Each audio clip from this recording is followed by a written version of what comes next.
أعوذ بالله من الشيطان الرجيم بسم الله الرحمن الرحيم وصلى الله على محمد وعلى آله الطيبين الطاهرين الذين أذهب الله عنهم الرجس وطهرهم تطهيرا اللهم صل على محمد وآل محمد ولعنة الدائمة الباقية على أعدائهم ومنكر فضائلهم وغاصب حقوقهم أجمعين من يوم عداوتهم إلى قيام يوم الدين أما بعد عباد الله أوصيكم ونفسي بتقوى الله فإن التقوى خير الزاد وبها المعاد وتنفع يوم لا ينفع فيه مال ولا بنون إلا من أتى الله بقلب سليم وصلى الله على محمد وعلى آله الطيبين الطاهرين اللهم صل على محمد وآل محمد وعجل فرجهم আমার প্রিয় দর্শক ও শ্রোতাবৃন্দ আসসালামু আলাইকুম ওয়া রাহমাতুল্লাহি ওয়া বারাকাতুহু আপনাদের সকলকে আন্তরিক সালাম ও শুভেচ্ছা জানিয়ে আজকের অনুষ্ঠান ইসলাম ইন বাংলায় আপনাদেরকে স্বাগতম জানাই। আশা করি আপনারা যে যেখানে আছেন ভালো আছেন, কুশল ও মঙ্গলে আছেন, সুখে থাকুন, শান্তিতে থাকুন, সমস্ত প্রকারের দুঃখ কষ্ট থেকে মুক্তিতে থাকুন। আল্লাহ রব্বুল আলামিনের কাছে এই কামনা করি। যারা অসুস্থ আল্লাহ তাদেরকে সুস্থতা দান করুন, যারা ঋণে ভুগছে আল্লাহ তাদেরকে ঋণ মুক্তি করুন।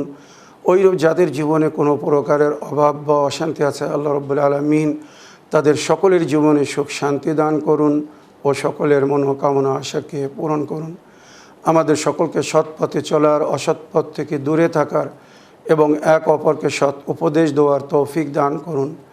আমরা যেন সত্য বা হক জিনিসকে জেনে শুনে মেনে তার উপরে আমাল করে সেটা অন্যদের সামনে তুলে ধরতে পারি বা সকলের কাছে পৌঁছে দিতে পারি। আল্লাহ রব্বুল আলামিন আমাদেরকে সেই মনোবল ও নেক তৌফিক দান করুন। আমিন ইয়া রাব্বাল আলামিন। এই দোয়ার সঙ্গে আজকের পর্ব শুরু করতে চলেছি। বিনা কোনো ভূমিকায় সরাসরি আপনাদের পাঠানো পেন্ডিং প্রশ্নের উত্তর দিতে চাই। তাই আসুন দেখি কোথা থেকে কে কী প্রশ্ন করছেন বা কে কী জানতে চাচ্ছেন। আসসালামু আলাইকুম, মুর্শিদাবাদ রেজিনগর থেকে মর্জিনা বলছি। মাওলানা সাহেব, আপনি সবসময় ভালো থাকেন এবং সুস্থ থাকেন, আল্লাহর কাছে দোয়া করি।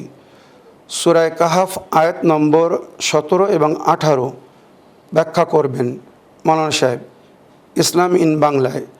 আল্লাহুম্মা সাল্লি আলা মুহাম্মদ ওয়া আলি মুহাম্মদ। ওয়ালাইকুম আসসালাম ওয়া রাহমাতুল্লাহি ওয়া বারাকাতুহু। আমার প্রিয় বোন, আপনার চিঠি লেখার জন্যে আপনাকে ধন্যবাদ জানাই। আপনি সূরা কাহাফ আয়াত নম্বর 17 ও 18 ব্যাখ্যা জানতে চেয়েছেন। উক্ত আয়াতে আল্লাহ রব্বুল আলামিনের ইরশাদ হচ্ছে, এটা আসহাবে কাহাফ জালিম বাদশার আক্রমণ থেকে বা জুলুম ও অত্যাচার থেকে মুক্তি পাওয়ার জন্যে আল্লাহর কিছু নেক বান্দারা এক গুফায়, পাহাড়ের এক গুফার মধ্যে আশ্রয় নিয়েছিল। ওই গুফাকে আরবিতে কাহফ বলে। আর ওই গুফায় যারা আছে ওই গুফাবাসীদেরকে আসহাবে কাহফ বলা হয়েছে তাদের সম্পর্কে। ওয়াতারা শামসা ইযা তালাআত তাদাওয়ারু আন কাহফিহিম, তোমরা দেখবে, বা নবীকে বলা হচ্ছে উম্মতকে বলার জন্যে। ওয়াতারা শামসা ইযা তালাআত তাদাওয়ারু আন কাহফিহিম যাতাল ইয়ামিন ওয়া ইযা গারাবাত তাকরিদুহুম যাতাশ শিমাল ওয়া হুম ফি ফাজওয়াতিন মিনহু যালিকা মিন আয়াতিল্লাহি মান ইয়াহদিল্লাহু ফাহুয়াল মুহতাদি ওয়া মান ইউদ্লিল ফালান তাজিদা লাহু ওয়ালিয়াম মুরশিদা। সূর্য যখন উদয় হয় তো ওই গুফার ডান দিক দিয়ে যায়। আল্লাহর কত সুন্দর একটা সিস্টেম। যারা ওই পাহাড়ে গিয়েছে সূর্য উদয় হওয়ার সময় তারা এই দৃশ্য দেখেছে। ওইরূপ যখন সূর্য অস্তে যায় তো শিমাল, ইয়ামিন এবং শিমাল মানে ডান দিক দিয়ে যায়, আর যখন অস্তে যায় তো ডাইরেকশন চেঞ্জ হয়ে বাম দিকে যায়। মনে রাখবেন, যখন উদয় হয় তো ডান দিক দিয়ে, আর যখন অস্তে যায় তখন বাম দিক দিয়ে। মনে রাখবেন যাতে সরাসরি ওই সূর্যর আলো বা কিরণ ওই গুফার মধ্যে যায়, সূর্যের গরম বা তাপ যেন গুফার মধ্যে প্রবেশ না করে, কারণ সূর্যের আলো বা তাপ গেলে হয়তো তাদের ঘুম ভেঙে যাবে, তারা জেগে যাবে, তারা কিন্তু গভীর নিদ্রার মধ্যে আছে, যার জিকির কোরআনের আয়াতের মধ্যে হয়েছে। যখন যুগের ইমাম আবির্ভাব করবেন, উনি যখন আওয়াজ দিবেন, ডাকবেন, তখন এই আসহাবে কাহফ ওখান থেকে বাইর হবে, জেগে উঠে এসে তারা ইমামের সাথী হবে বা সঙ্গী হবে। অন্যায়ের বিরুদ্ধে তারা যে লড়াই শুরু করেছিল, যেটা তারা সম্পূর্ণ করতে পারেনি জালিম বাদশাদের অত্যাচারের কারণে, ইমামের সঙ্গী বা সাথী হয়ে এরা নিজের উদ্দেশ্যকে পুরো করবে। কারণ যুগের ইমাম যখন আসবেন তো এই বিশ্ব, এই পৃথিবী জুলম জর ও অত্যাচারে পরিপূর্ণ, পাপে পরিপূর্ণ হয়ে থাকবে। উনি সেটাকে মুছে তার জায়গায় ন্যায় বা পাপকে সরিয়ে মুছে ন্যায় পরিপূর্ণ করবেন। ওইরূপ জুলুম ও জালিমদেরকে শেষ করে তার জায়গায় মজলুমদেরকে তাদের অধিকার দেওয়াবেন, হকদারকে তার হক বা প্রাপ্য হক দেওয়াবেন।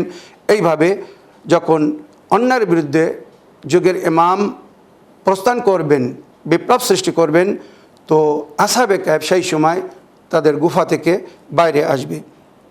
তো ওদের সম্পর্কে বলা হচ্ছে, যখন সূর্য উদয় হয় তো তাদের ডান দিক থেকে, আর যখন অস্তে যায় তো তাদের বাম দিক থেকে, এমনভাবে যায় যে সূর্যের আলো বা তাপ তাদেরকে কোনো প্রকারের ক্ষতি করে না, আঘাত করে না।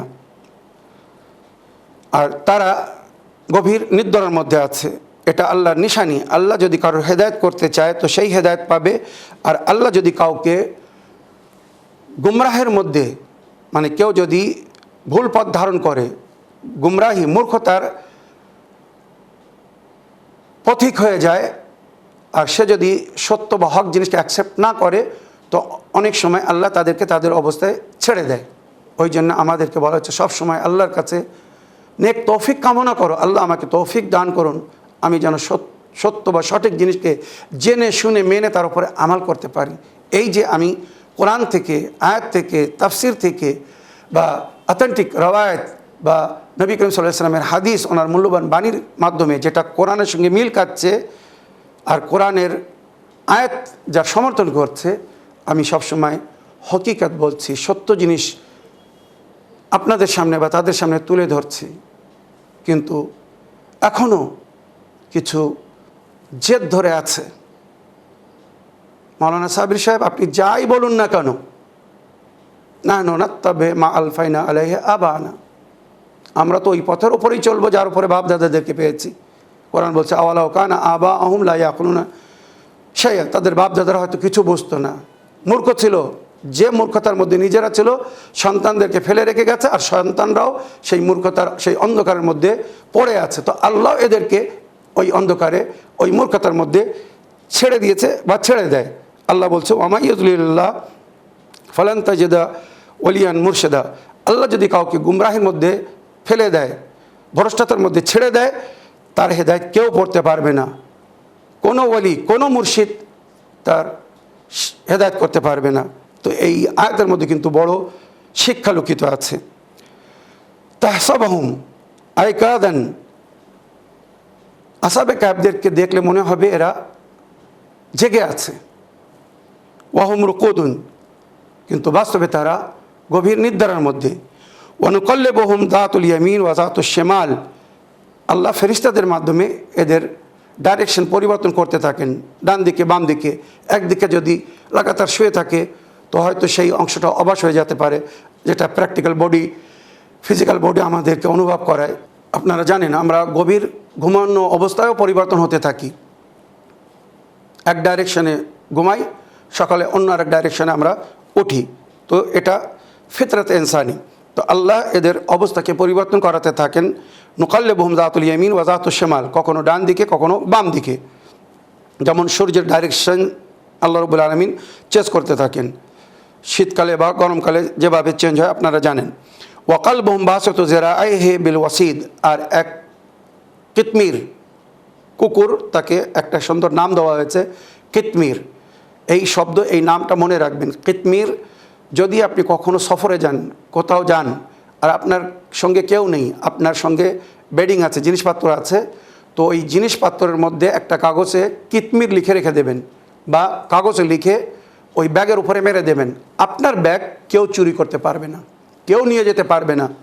কিতমিরের নামে, মানে ওই যে কুকুর যে ওই আসহাবে কাহফের পাহারা দিচ্ছে, কেউ আজ পর্যন্ত আসহাবে কাহফের নিকটে পৌঁছাতে পারেনি। শুধু মাওলা আলী আলাইহিস সালাম সততার প্রমাণের জন্যে, যে উনি নবীর পরে নবীর প্রতিনিধি, নবীর খলিফা বা নবীর জায়গার প্রাপ্য ব্যক্তি ছিলেন, আর নবীর পরে ওনাকেই ইমামত দান করা হয়েছিল, খেলাফত দান করা হয়েছিল। এর প্রমাণের জন্যে কিছু লোকদেরকে নিয়ে উনি ওই আসহাবে কাহফের গুফার মুখে গিয়েছিলেন। ওখানে গিয়ে আগে তাদেরকে বললেন, তোমরা সালাম করো, তোমরা যদি আল্লাহর ওলি হও, আল্লাহর নেক বান্দা হও, তেরা উত্তর দেবে। 1 2 3 সবাই সালাম করেছিল, কেউ উত্তর পায়নি। শেষে মাওলা আলী আলাইহিস সালাম যখন সালাম করলেন, তো ভেতর থেকে উত্তর আসলো, ওয়ালাইকাস সালাম, ওয়ালাইকাস সালাম ইয়া আমির আল মুমিনিন। কত সুন্দরভাবে সম্মানের সঙ্গে তারা উত্তর দিয়েছিল। তো এবারে তারা জিজ্ঞাসা করলো যে, আয় আলী, আমরা সালাম করলাম, উত্তর পেলাম না, উত্তর দিল না, তুমি সালাম করলে উত্তর পেলে, এর কারণ কি? তখন মাওলা আলী তাদেরকে বললেন, তোমরা জিজ্ঞেস করো আসহাবে কাহফের কাছে যে তোমাদের সালামের উত্তর কেন দেয়নি। তারা তখন জিজ্ঞেস করলো, তখন গোফা থেকে আওয়াজ আসলো, আল্লাহর তরফ থেকে আমাদেরকে অনুমতি নেই কারোর সালামের উত্তর দেওয়া বা কারোর সঙ্গে কথা বলার। শুধু আল্লাহর ওলি আউলিয়া, নবী বা ইমামের বা যারা নবীর স্থান নিতে পারে, তার প্রশ্নের উত্তর বা তার সালামের উত্তর দেওয়ার আমাদেরকে হুকুম দেওয়া হয়েছে। এটা একটা প্রমাণ ছিল যে নবীর পরে নবীর জায়গার প্রাপ্য ব্যক্তি কে ছিলেন। ইতিহাসে বিস্তারিতভাবে এটা লেখা হয়েছে। তো আসহাবে কাহফের সম্পর্কে বলা হয়েছে এরা 4 জন, আর পঞ্চম হচ্ছে কুকুর কিতমির, নইলে এরা 5 জন, আর ষষ্ঠম হচ্ছে কিতমির মানে ওই কুকুর, আর নইলে এরা 6 জন, আর সপ্তম হচ্ছে তাদের কিতমির। তো ওই কিতমির পাহারা দিচ্ছে, ওয়াবাসুতু যিরাআইহি বিল ওয়াসিদ লাউ ইত্তালা'তা আলাইহিম লাউ ওয়াল্লাইতা মিনহুম ফিরারান, যদি এদের বাস্তব তোমরা জানতে পারো তোমরা পালাবে। ওয়ালা মুলিয়াত মিনহুম রুবা, আর তাদের একটা ভয় তোমাদের উপরে বা প্রভাব তোমাদের উপরে পড়বে। তো আসহাবে কাহফ প্রভাবশালী, খুব শক্তিশালী, আর ইমানেও অতি মজবুত ছিলেন। আর যে কুকুর তাদের পাহারা দিচ্ছে সেও নাকি বিশেষ শক্তিশালী।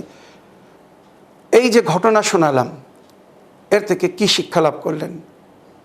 যে আমাদের ইমান যদি মজবুত হয় তো আল্লাহ আমাদের রক্ষা করবেন, আমাদের হেফাজত করবেন। আর আমাদের ইমান যদি দুর্বল হয়, আর কেউ যদি ভুল পথকে ধারণ করে, মূর্খতার রাস্তাকে আপন করে, তো আল্লাহ তাদেরকে অনেক সময় তাদের অবস্থায় ছেড়ে দেয়। আর আল্লাহ যদি কারোর হেদায়েত না করে, কেউ তাদের হেদায়েত করতে পারবে না।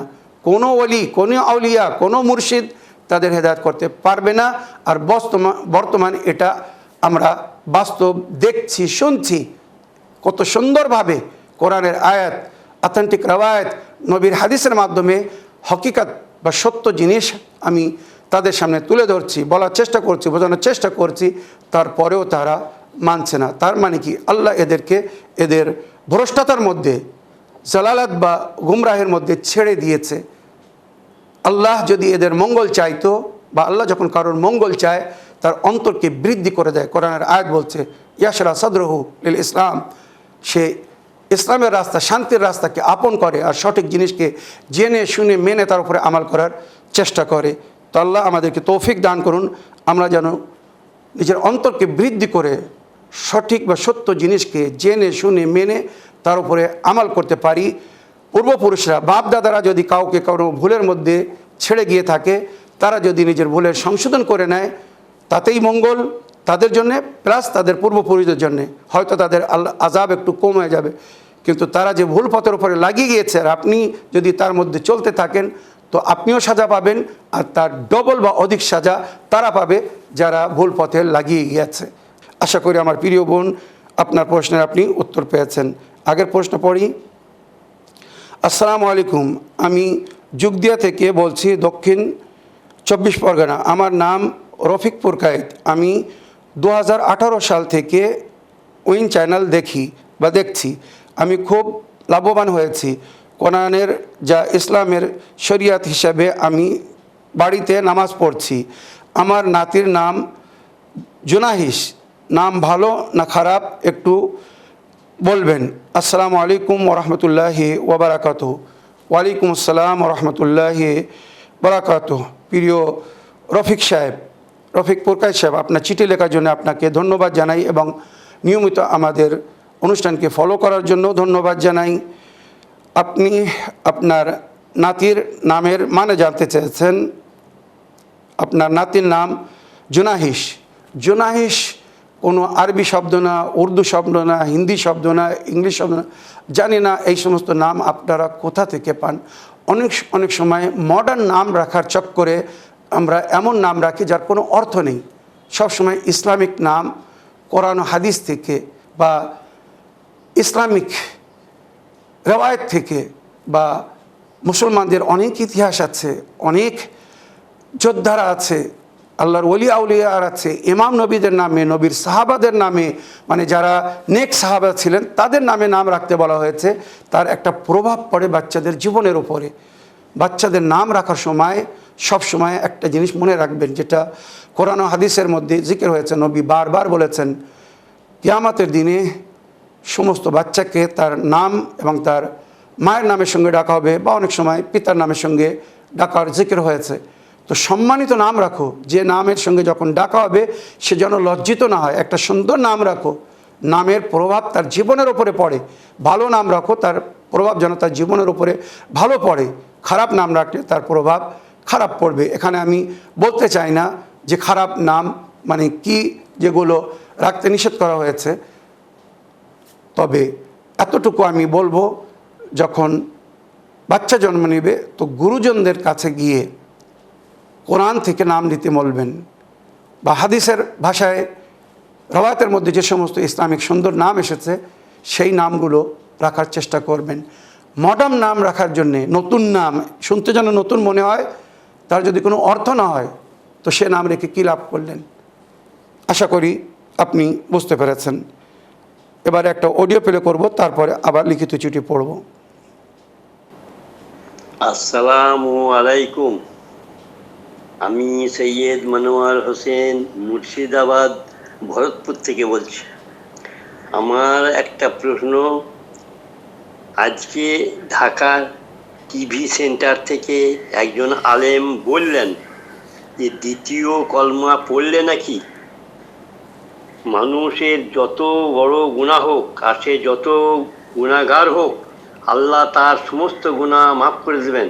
তাহলে আমার প্রশ্ন, আমি সারা জীবন জেনে শুনে গুনাহ বা পাপ করলাম, আর এই একটা কলমা পড়লেই সমস্ত গুনাহ মাফ হয়ে যাবে? এই ব্যাপারে হুজুর আপনি একটু বিস্তারিতভাবে বলবেন। আসসালামু আলাইকুম। ওয়ালাইকুম আসসালাম রহমতুল্লাহি ওবরাকাতুহু। আমার প্রিয় চাচা যান, আপনার ভয়েসমেলের জন্য আপনাকে ধন্যবাদ জানাই। তবে আপনি যে বক্তার কথা বলছেন, বাস্তবে যদি আমি বলি তো হয়তো তাদেরকে শুনতে খারাপ লাগবে, কিন্তু হকিকত এটাই, এরা মিসগাইড করছে, পথভ্রষ্ট করছে। আল্লাহর বান্দাদেরকে তাদের ভুল ধরিয়ে সংশোধন করানোর জায়গায় ভুলের মধ্যেই তাদেরকে ফেলে রাখছে।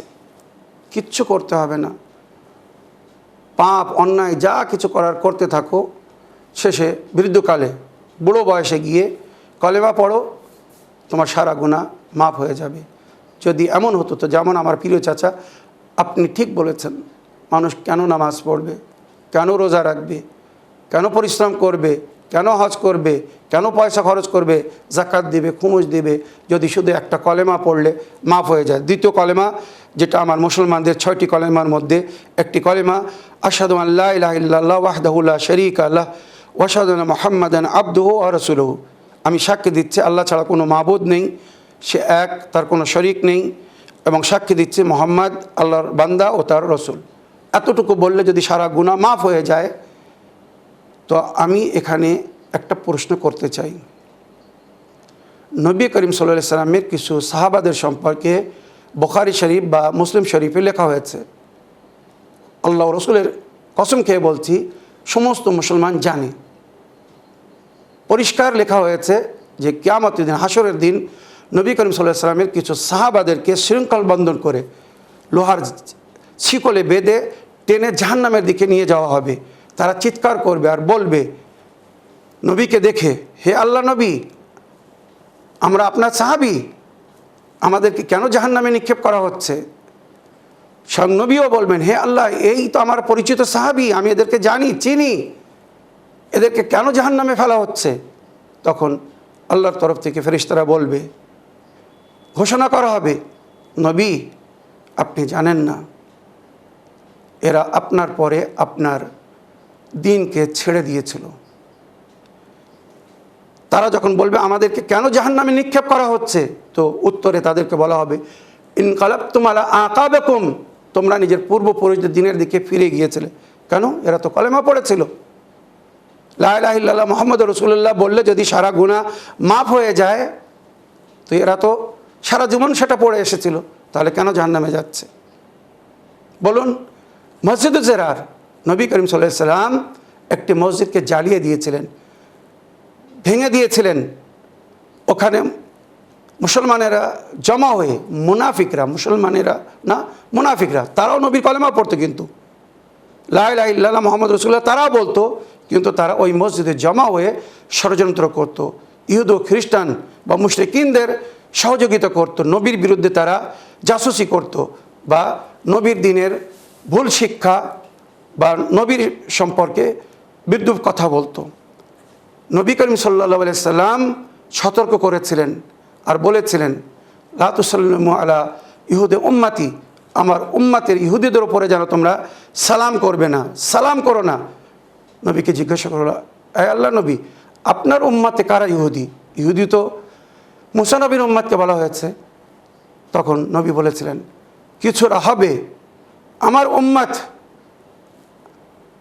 জাহেরান, প্রকাশ্য রূপে তারা আমার কলেমা পড়বে, লা ইলাহা ইল্লাল্লাহ মুহাম্মাদুর রাসূলুল্লাহ বলবে, কিন্তু আমার নাম নিয়ে, আল্লাহর নাম নিয়ে মিসগাইড করবে, আমার উম্মতকে পথভ্রষ্ট করবে, ইহুদিদের শিক্ষা, খ্রিস্টানদের শিক্ষা দিবে।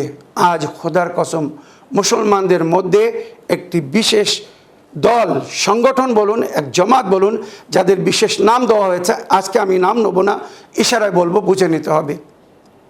এরা ইহুদিদের ষড়যন্ত্রের শিকার হয়ে ইহুদিদের দিন ধর্মের তাবলীগ করছে।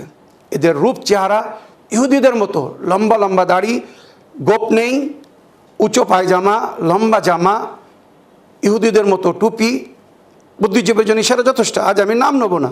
এই যে চিহ্নগুলো বলছি, এগুলো শুনে আপনাদেরকে বুঝে নিতে হবে, এরা পরিপূর্ণরূপে ভিতরে ইহুদিদের সঙ্গে তালমিল রেখে আছে।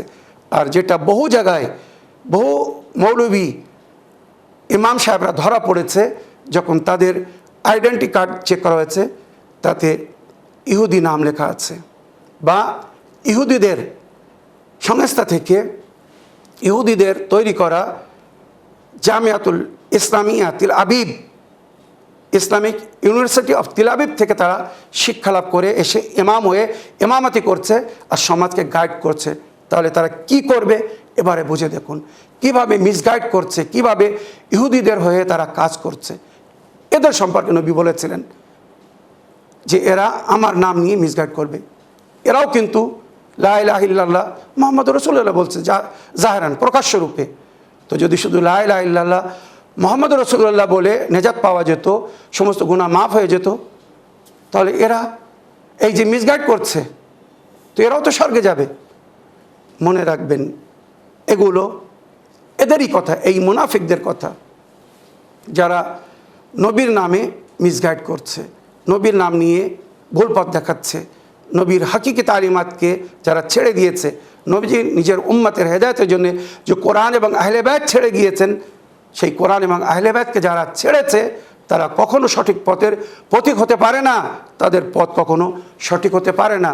এইভাবে তারা নিজেরাও মিসগাইড হয়ে রয়েছে এবং উম্মাদকেও বা অন্যদেরকেও মিসগাইড করছে। আমার প্রিয় চাচাজান, আশা করি আপনার প্রশ্নের আপনি উত্তর পেয়েছেন। আজকের এপিসোডের শেষ প্রশ্ন পড়ি, দেখি কোথা থেকে কে কী লিখছেন। আসসালামু আলাইকুম সাবির ভাইজান, আশা করি আপনি ভালো আছেন, আল্লাহ আপনাকে দীর্ঘজীবী করুক। আমাকে ক্ষমা করবেন, আমি আমার নাম ঠিকানা আপনাকে কিছু জানাতে পারছি না এই মুহূর্তে। আমি স্কুলে কাজ করি, রান্নার কাজ। ওখানে যা রান্না করা হয় কাঁচা জিনিস সবাই ব্যবহার করে এবং বাড়ি নিয়ে আসে। আমিও সেটি ব্যবহার করতাম, কিন্তু দীর্ঘ 1 বছর ধরে সেটা আমি করছি না। কিন্তু আমার সাথে যারা কাজ করে তারা সবাই সেটা ব্যবহার করে, সেটা আমি দেখি কিন্তু তার প্রতিবাদ করতে পারি না। এবং আমি যদি তাদেরকে মানা করি তারা আমার কথা শুনবে না, কিন্তু আমার কিছু করার নেই, আমি নিরুপায়, আমাকে স্কুলে কাজটি করতে হবে। আমি তো এখানে নিরুপায়, এখানে আমার কিছু করার নেই, তারা যেটা করছে আমাকে দেখতে হচ্ছে। তো আপনি সঠিকটি আমাকে একটু বলে দেবেন, আমার কি করণীয় এখানে। ওয়ালাইকুম আসসালাম রহমতুল্লাহি ওয়াবারাকাতু। আমার প্রিয় বোন, আপনার চিঠি লেখার জন্য আপনাকে ধন্যবাদ জানাই। সুন্দর করেছেন, আপনি নিজের নামের উল্লেখ করেননি, হয়তো তারা শুনে নিত। যাই হোক, আপনার দায়িত্ব তাদেরকে একবার বলার। আমর বিল মারুফ নাহি আনিল মুনকার ফরজ, মানুষকে সৎ পথের দিকে আমন্ত্রণ জানানো বা অসৎ পথ থেকে, অসৎ কাজ থেকে মানা করা। আপনি আপনার দায়িত্ব একবার পালন করুন যে এটা ঠিক না, ভুল। অন্যদের হক, গরিব বাচ্চাদের হক, সেটা যদি তাদের হককে আমরা তাদেরকে না দিয়ে বা স্কুল কলেজ সিস্টেমকে না জানিয়ে যদি এটা আমরা ব্যবহার করি, তো এটা আমাদের জন্য বৈধ না, হারাম। আর নাজিস ও হারাম খেলে আল্লাহ তার দোয়া নামাজ কবুল করে না বা তাকে ক্ষমা করবে না। জানি না তারা কোন ধর্মের, কোন মজাবের, তবুও আপনি মানুষ হিসেবে, ভালো মানুষ হিসেবে তাদেরকে গাইড করুন, একবার বলুন। যদি না মানে তাদেরকে তাদের অবস্থায় ছেড়ে দিন, এরপরে আপনার কোনো দায়িত্ব থাকবে না, আপনি দায়িত্বমুক্ত হয়ে যাবেন, পরকালে আল্লাহ আপনাকে ধরবে না। তবে একবার অবশ্যই তাদেরকে বলবেন। আসসালামু আলাইকুম ওয়া রাহমাতুল্লাহি ওয়া বারাকাতুহু। মাওলানা সাহেব, আমি মুর্শিদাবাদ থেকে ফরিদা খাতুন বলছি। আমার প্রশ্ন হচ্ছে যে আমি নামাজ পড়ি, নামাজ পড়ার শেষে এশার নামাজের পর আমার যখনই সময় হয় আমি এশার নামাজের পর আমি মোনাজাত করি। মোনাজাতরত অবস্থায় মানে আমার ডান হাত ঝিমঝিম করে, বাম হাত নয় কিন্তু। তো ঝিমঝিম যতক্ষণ পর্যন্ত নামাজ মানে মোনাজাত করবো ততক্ষণ পর্যন্ত ঝিমঝিম করে। নামাজ মানে মোনাজাত যখন শেষ করি তখন ঝিমঝিমিটা সাথে সাথেই কমে যায়। তো এটা আমাকে আল্লাহ রাব্বুল আলামিন কি সংকেত দিতে চাইছে একটু দয়া করে বলবেন। আসসালামু আলাইকুম ওয়া রাহমাতুল্লাহি ওয়া বারাকাতুহু। ওয়ালাইকুম আসসালাম রহমতুল্লাহি ওবরাকাতুহু। আমার প্রিয় বোন, আপনার ভয়েস ফোনের জন্য ধন্যবাদ জানাই। আপনি যে সমস্যার কথা বলছেন, অনেক সময় এটা পার্টস অফ বডির রিয়াকশনও হতে পারে। অনেক সময় শরীরে রক্তর অভাব হলে, কোনো একটি অংশে রক্ত চলাচল কম হয়ে গেলে এই ধরনের সমস্যা দেখা দেয়। পা অবশ হয়ে যায়, হাত অবশ হয়ে যায়, ঝিনঝিন করে, আবার কিছুক্ষণ পরে নর্মাল হয়ে যায়।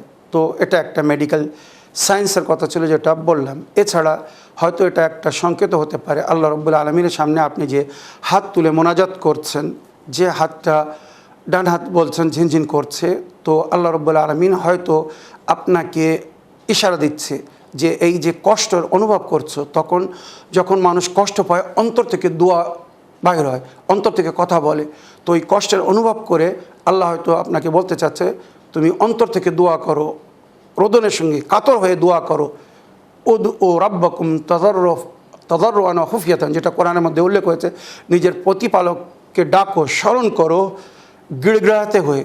তাদাররুআন মানে কাতর হয়ে, কাঁদতে কাঁদতে, অখুফিয়তান নিরাবিলে। তো এটা একটা ইশারা, হয়তো আপনি যেভাবে ডাকছেন আল্লাহ ওইভাবে চাচ্ছেন না, আরও হয়তো কাতরে দেখতে চাচ্ছেন, আরও হয়তো কষ্টের মধ্যে, মানে মানুষ যখন অন্তর থেকে কাউকে স্মরণ করে তো যে একটা ফিলিং আসে, একটা প্রভাব, সেটা হয়তো আল্লাহ দেখতে চাচ্ছেন। তো এইভাবে হতে পারে, এটার জন্য কোনো চিন্তা করবেন না, আন্তরিকতার সঙ্গে দোয়া করতে থাকুন, ইনশাআল্লাহ আল্লাহ কবুল করবেন। আর আল্লাহ রাব্বুল আলামিন আপনাকে শেফা দান করবেন, মনোকামনা আশা পুরো করবেন। আপনি যদি নিজের জীবনে সুখ শান্তি চান তো সব সময় সাদকা দিতে থাকুন এবং দোয়া করতে থাকুন।